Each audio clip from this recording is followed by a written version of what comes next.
Good day, everybody, and welcome to another edition of the Military and Foreign Affairs Network. I am your host, the Voice of Reason. Today, we are continuing our ongoing coverage of the war between the Russian Federation and Ukraine.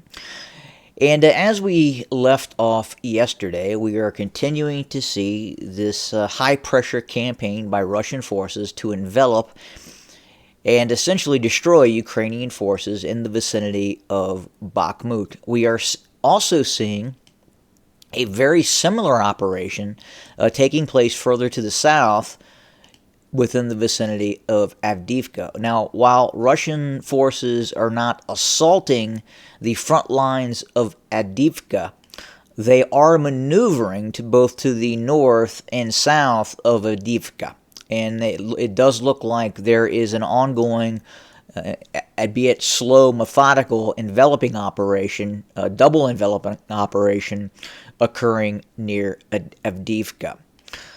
But what we're also seeing over the course of the last few weeks is the growing use of Russian precision-guided munitions coming from aircraft, coming from other methods of delivery against Ukrainian forces. We're also hearing anecdotal reports on the ground that indicate that Ukrainian forces are having problems dealing with this heightened use of precision-guided attacks by the Russian Air Force, specifically larger munitions. Obviously, the Russians have anti-tank guided weapon systems that are very precise. They have cruise missiles that are very precise. But again, the delivery of these 3,000-pound laser-guided, GLONASS-guided systems that are being used by the Russians are having an impact. It's having an impact both on the front line of the area where the fighting is going on, and it's also now having an impact, and more of an impact, on the rear areas as well. And again, just do some short perusing on various websites, and you will see exactly what I'm referring to. It's very difficult to show a lot of the information, a lot of the videos that we have available here on YouTube. YouTube still censors quite a bit, and we want to avoid the censorship. And if we do show some of the videos, the channel is at risk of being censored. It's just the way they operate. Could it change? Possibly. May it get worse? Possibly, where they actually, or they do censor speech as well. We all know that. So again, the situation around Bakhmut, around Avdiivka, is incredibly difficult for the Ukrainian military. If we look to the north, and again, I believe we'll have a much larger version of the Bakhmut and the Avdiivka pocket being formed near Seversk as well. This is an area just to the north of Bakhmut that could become incredibly problematic for Ukrainian forces as the Russians continue its buildup just to the north of Seversk. In all probability, if the Russians are going to launch this summer offensive, this is probably where it is going to happen. But we'll have to wait and see as we continue to see the buildup of Russian forces in this area. Now, recently in the news, again in the last 48 hours, we've been talking quite a bit about this intelligence leak from the United States, probably a source inside of the United States, releasing large amounts of information about the Ukrainian war, the conflict that is going on. So why is this? Why did we see this leak of information? Does everybody in the Pentagon, does the battlefield commanders in the Pentagon, and yes, they're battlefield commanders in the Pentagon, directly communicating with Ukrainian forces, Ukrainian leadership, and directing them on some of the best methods of fighting the Russians. But not only that, you have a deeply divided United States.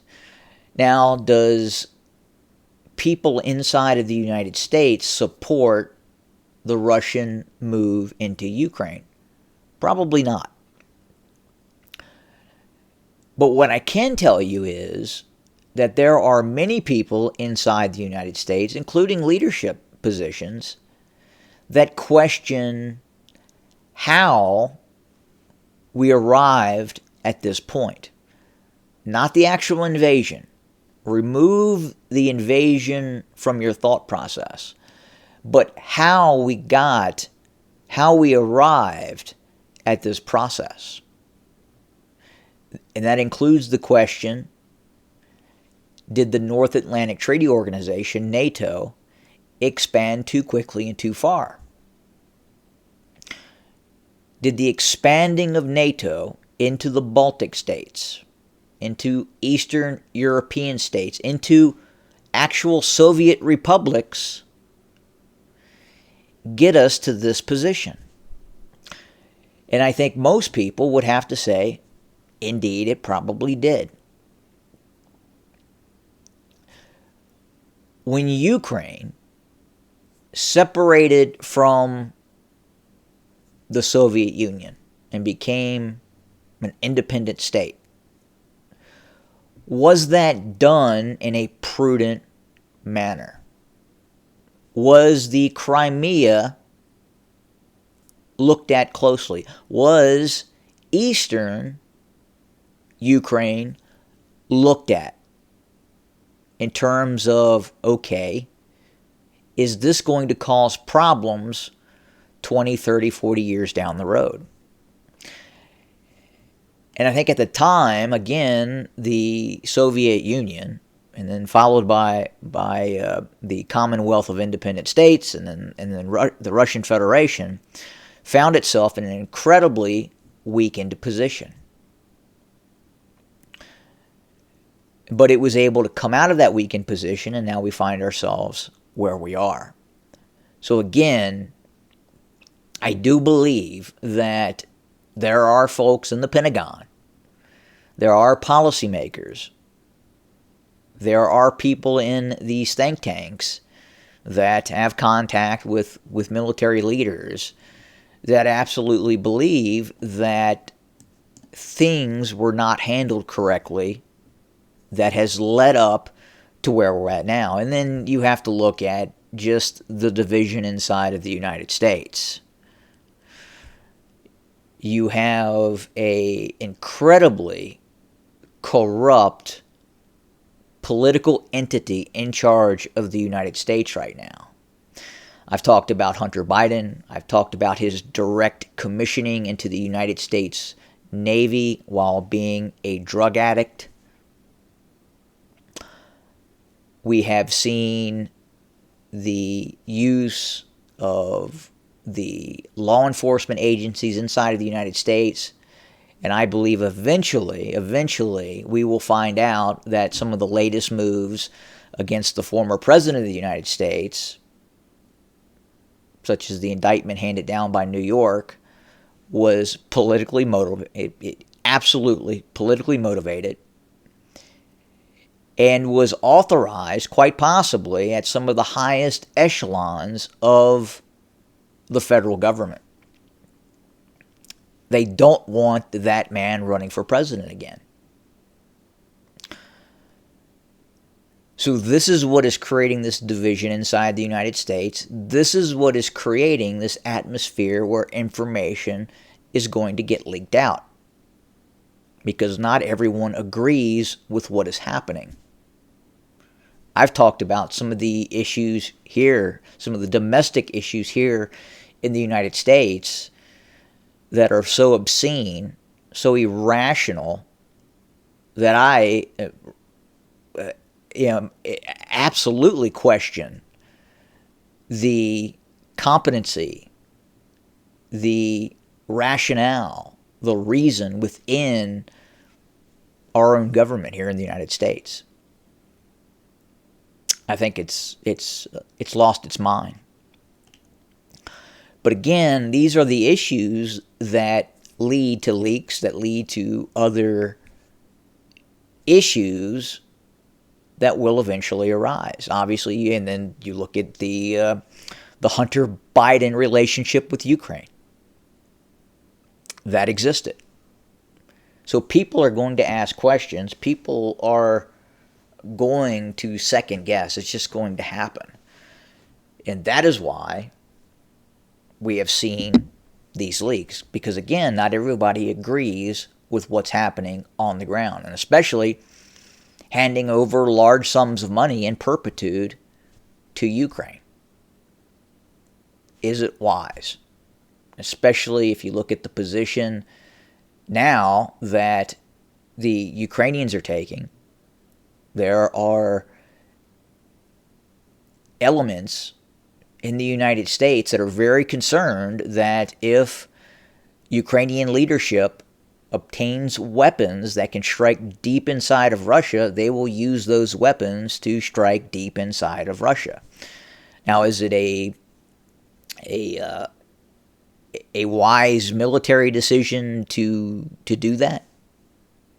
Difficult to say.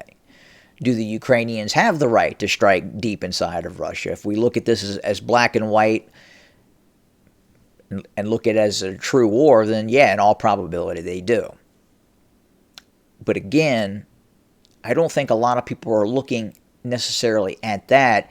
I believe they're looking at how we arrived here.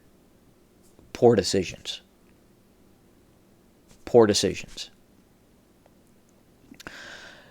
So again, we are continuing to cover what is happening on the ground. We continue to hear about the prospects of this massive Ukrainian counteroffensive that could take place. Difficult to say at this point, given all the information that is coming out of the region or lack of information. It's really difficult to say where and when or if this attack will take place, meaning a Ukrainian counterattack. It's difficult to say what the Russians are going to do next. It appears the Russians are perfectly okay with continuing its air operation against Ukrainian forces, continuing to use its artillery, its multiple launch rocket systems. And it does appear that the Russian military-industrial complex is really focusing on the production of more high-end smart weapons, large high-end smart weapons that are really causing problems for the Ukrainians as we speak. Again, larger bombs that hit very precisely are much more effective than smaller bombs that hit very precisely. And that's what's happening on the ground. The Russians are taking the gloves off, and we've heard it as scorched earth. Call it what it is. It is war, and the Russians are fighting a war, just as the Ukrainians are. So more to come. Thank you for joining us today. Have a good day.